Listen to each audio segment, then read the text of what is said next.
A new coronavirus lockdown restriction will come into force in Wales tomorrow.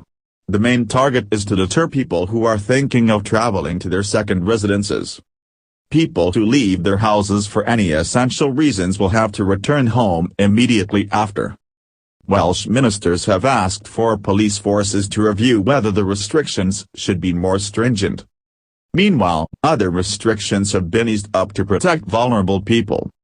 The definition of vulnerable people is being broadened to incorporate those who might need extra help, for example, those with dementia.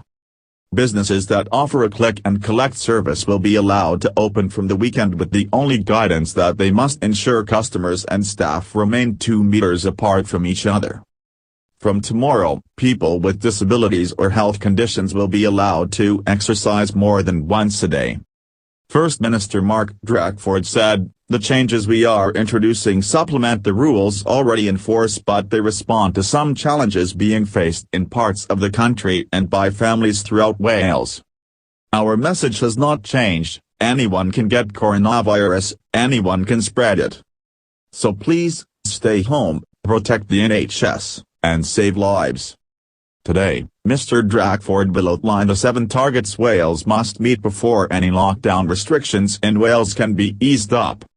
They will include ensuring any changes have a positive impact on the economy, well-being and equality, Sky News reported.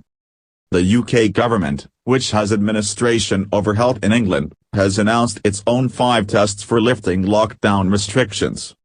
In Scotland, First Minister Nicola Sturgeon set out guidelines for redesigned classrooms. She also altered working procedures in offices so that the lockdown measures can be eased sooner. The UK will remain in lockdown until at least May 7. Before then, the UK's 4 governments will hold a meeting to review the progress made and make a decision on whether to tighten, extend or loosen the lockdown measures. The news comes as 18,000 coronavirus patients have died in hospitals across the UK. The figure will increase considerably once patients who dies in care homes and in the community are included in the count. Health Secretary Matt Hancock laid out plans to begin contact tracing. Contact tracing involves keeping track of potential patients who have come into contact with someone who has tested positive for the virus.